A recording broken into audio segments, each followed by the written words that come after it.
Hello tout le monde, j'espère que vous allez bien. On se retrouve aujourd'hui pour une toute nouvelle vidéo où est-ce qu'on va parler de la résidence permanente et on va aborder ce sujet avec le système Entrée Express. Dans cette vidéo, on va voir qu'est-ce que c'est, à quoi ça sert, quels sont les différents programmes qui font partie du système Entrée Express et comment ça fonctionne. Qu'est-ce que Entrée Express? Il s'agit d'un process différent qui a pour but la résidence permanente. Entrée Express est un système qui a été mis en place en 2015 et qui est un système en ligne qui est utilisé pour gérer les demandes d'immigration au Canada. Ces demandes sont présentées par des travailleurs qualifiés, c'est-à-dire qui répondent à une certaine catégorie de qualification, donc qui correspondent aux catégories FER 0, 1, 2 ou 3. Pour savoir si votre profession est dite une profession qualifiée, je vous conseille de regarder sur le site de l'immigration afin de voir si elle appartient à la catégorie 0, 1, 2 ou 3 ou si elle appartient à la catégorie 4 ou 5 qui ne sont pas considérées comme des professions qualifiées. Le process Entrée Express s'adresse aux personnes qui souhaitent s'établir à long terme, donc de façon permanente au Canada, hors Québec, puisque le Québec a un process qui est complètement différent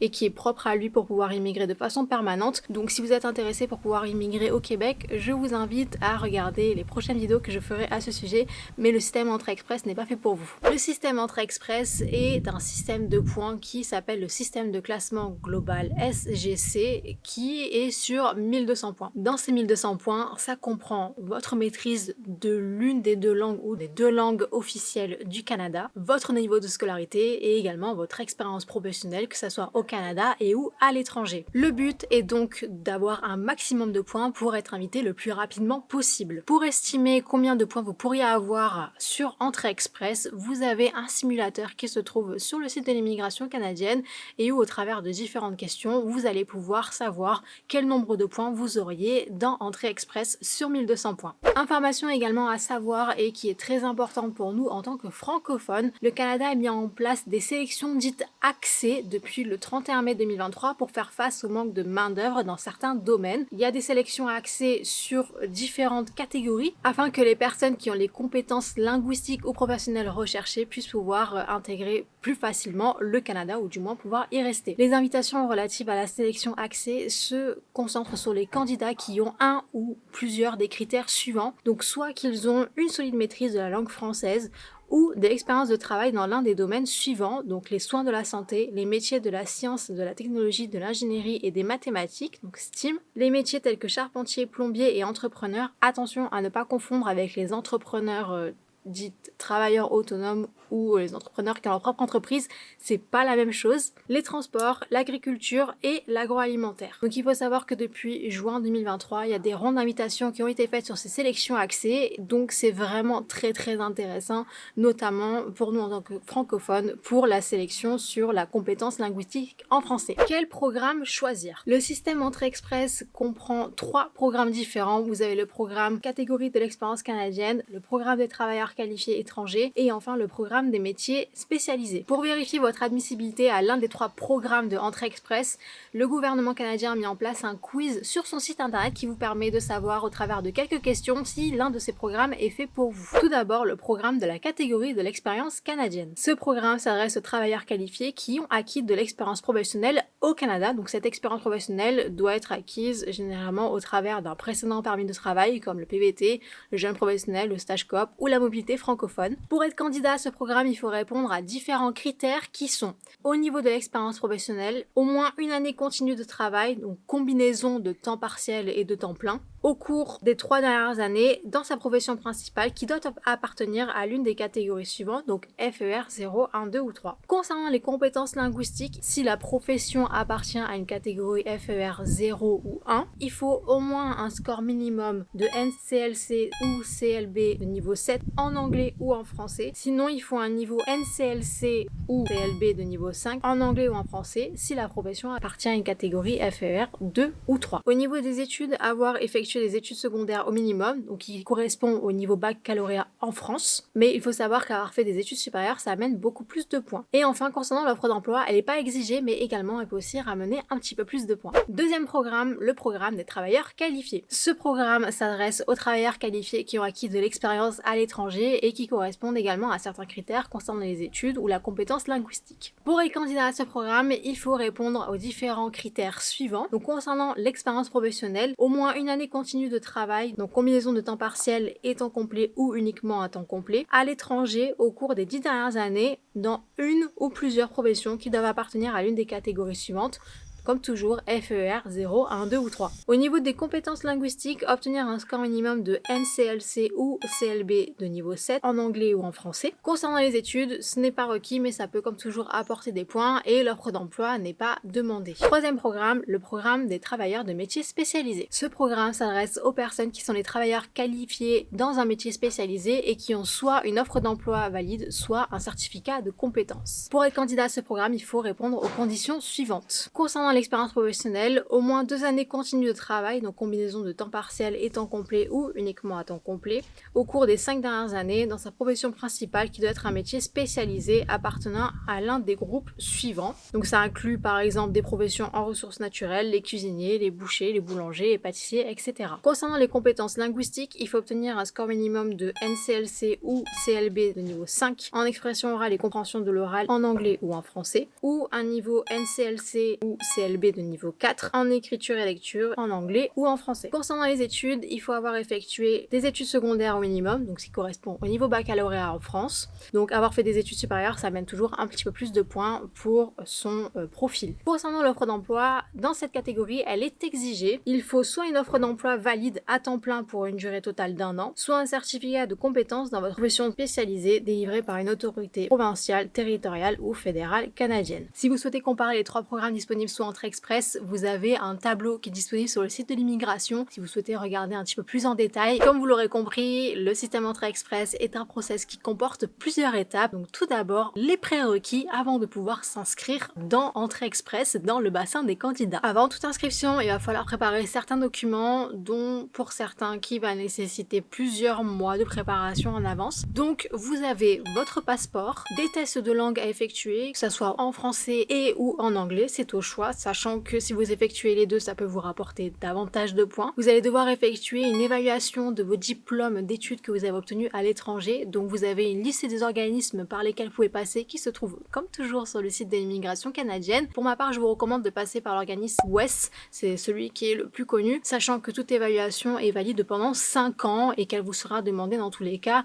lorsque vous serez invité à poursuivre votre demande, donc c'est quelque chose qu'il faudra faire. Plus votre niveau d'études est élevé, plus vous allez avoir de points. Cette évaluation déterminera donc votre niveau d'études par rapport au système canadien. Vous allez devoir aussi préparer des lettres d'expérience de travail, donc ça peut être des lettres de recommandation ou d'attestation de vos précédents employeurs, donc attestant que vous avez bien travaillé dans leur entreprise pendant telle durée, que vous avez fait telle mission à tel poste, ou alors si vous candidatez pour l'expérience canadienne, vous allez juste avoir besoin de vos bulletins T4 ou alors de vos avis d'imposition. Et enfin, vous allez devoir préparer votre preuve de fonds, donc vous avez le montant qui varie en fonction des années. En ce moment, si par exemple vous partez avec 2 personnes sans enfants, c'est environ 17 000 $ canadiens, mais bien sûr ce montant est réévalué généralement à la hausse. Donc je vous conseille de vérifier directement sur le site de l'immigration. Je vous mettrai comme toujours tous les liens dans la description afin de savoir quel est le montant que vous devez avoir à l'instant où vous faites votre demande. Deuxième étape, l'inscription dans les bassins. Une fois que vous avez tous les prérequis, vous pouvez passer à l'inscription dans le bassin des candidats sur Entrée Express. Comme vous vous en doutez, c'est un système qui est un peu similaire au programme Expérience Internationale Canada où vous avez tous les candidats qui sont dans le même bassin et donc il y a des sélections en fonction des tirages.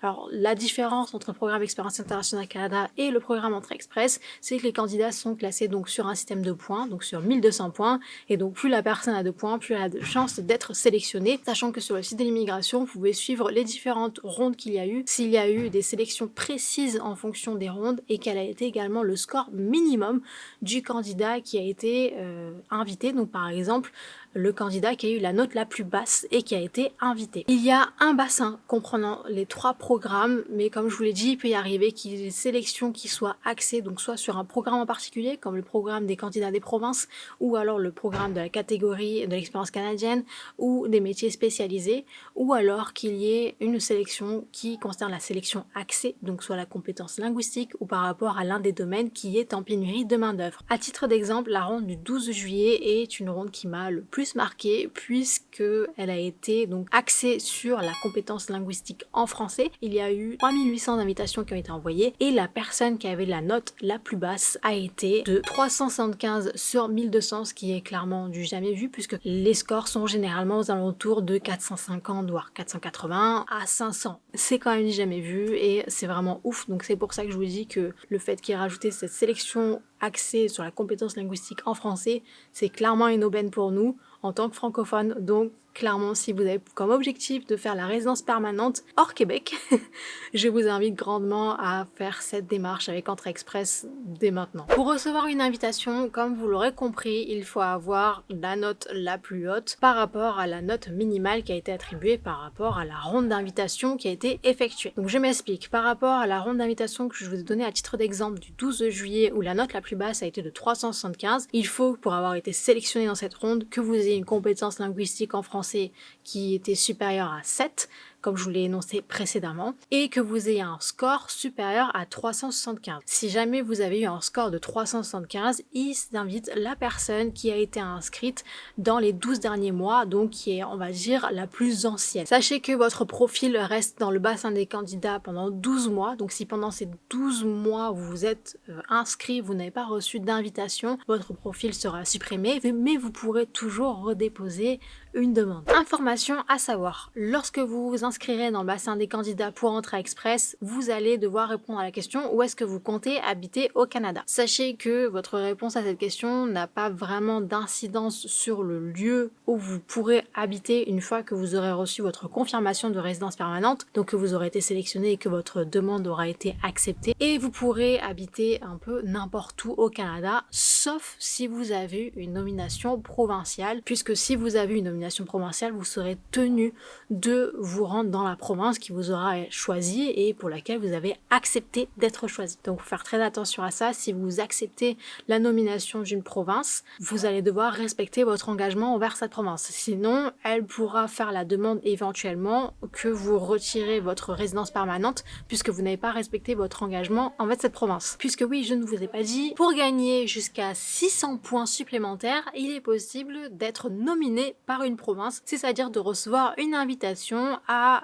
vous rendre dans cette province et donc d'être sélectionné par une province en particulier. Donc par exemple, si vous êtes sélectionné par l'Alberta, la Colombie-Britannique, vous pouvez recevoir une invitation et donc ça pourrait vous rapporter jusqu'à 600 points. Attention, comme toujours, il n'est pas possible de recevoir une nomination de la province du Québec puisque celle-ci a un programme particulier. Les autres provinces qui peuvent vous inviter ont en fait différents programmes qui sont aussi propres à chacune des provinces, mais elles ont aussi des programmes qui peuvent être reliés à Entrée Express. Vous avez plein de programmes différents et sachez en tout cas qu'il est possible de gagner 600 points supplémentaires si vous avez entre guillemets la chance d'être sélectionné, nominé par une province et que cette province vous intéresse. Si vous êtes intéressé par une province en particulier, on va prendre par exemple l'Ontario et que vous voulez être nominé par cette province pour gagner 600 points, je vous conseille de vous rendre sur le site de l'Ontario afin de savoir quels sont les différents critères pour lesquels vous devez répondre pour pouvoir avoir une chance d'être nominé par l'Ontario et ainsi donc gagner ces 600 points supplémentaires et donc par la suite être rapidement invité à poursuivre votre demande. Attention toutefois, sachez que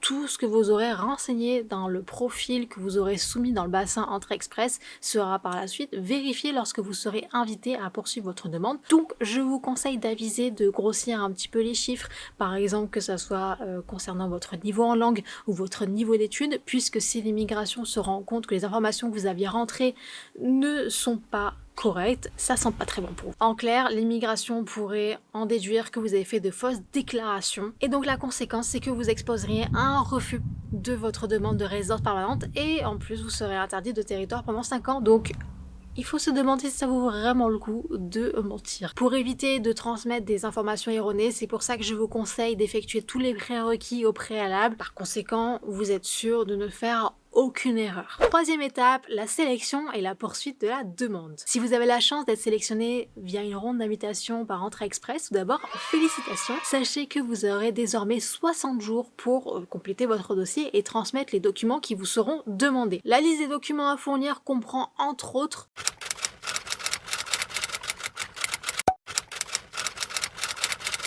Vous aurez besoin de tous les certificats de police dans les pays où vous aurez résidé plus de 6 mois consécutifs. Donc je vous conseille préalablement aussi de vous renseigner sur les délais pour obtenir certains certificats de police, par exemple les certificats américains qui peuvent être plus ou moins longs. Votre certificat de visite médicale, donc vous avez la liste des médecins qui sont agréés par le gouvernement canadien qui est disponible comme toujours sur le site de l'immigration. Sachez que l'examen doit dater de moins de 12 mois, donc c'est important de le faire quasiment au dernier moment. Ensuite, vous aurez besoin de téléverser votre preuve de fond. Cette preuve de fond n'est pas demandée normalement pour la catégorie de l'expérience canadienne, mais on ne sait jamais, je vous conseille de l'avoir au cas où. Sachez qu'en tout cas, d'autres documents peuvent être nécessaires à votre dossier. C'est en fonction des éléments que vous avez renseignés. Par exemple, si vous avez un conjoint ou une conjointe qui va vous accompagner, le certificat de compétence également si vous candidatez dans la catégorie des travailleurs qualifiés de métiers spécialisés. Vous avez la liste des documents globaux et ensuite vous allez avoir un peu une liste de documents personnalisés en fonction de votre profil. À savoir, il faut que chaque document que vous téléversez soit en français, soit en anglais.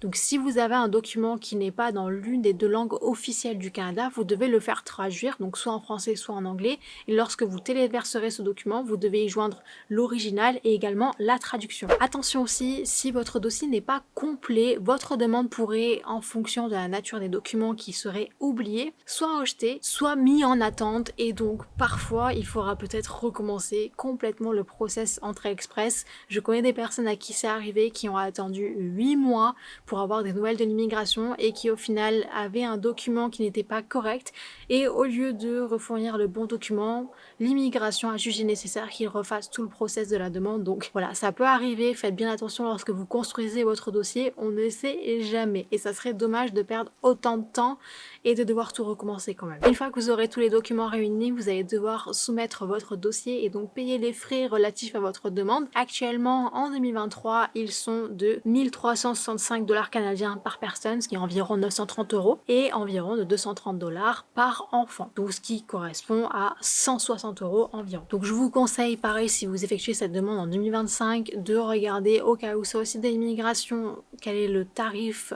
en vigueur à ce moment-là, puisque les tarifs peuvent éventuellement être évalués à la hausse ou à la baisse, mais je pense plutôt que c'est à la hausse. Quatrième étape, transmettre ces données biométriques. Dès que vous aurez transmis votre dossier, vous allez recevoir une lettre d'instruction pour effectuer la collecte de vos données biométriques. Vous aurez 30 jours à partir de la date à laquelle vous aurez reçu cette lettre pour aller effectuer donc le transfert de vos données biométriques. Depuis le 14 juin 2023, toute personne effectuant une demande de résidence permanente doit transmettre ces données biométriques même si elle les a déjà transmises et qu'elles ne sont pas périmées. C'est une nouvelle règle qui a été mise en vigueur. Je vous avoue que ça fait un peu chier. Parce que si, comme moi par exemple, vous avez fait un PVT, vous avez vos données biométriques qui ont à peine 2 ans, vous devez refaire le transfert de données biométriques, très honnêtement ça fait chier.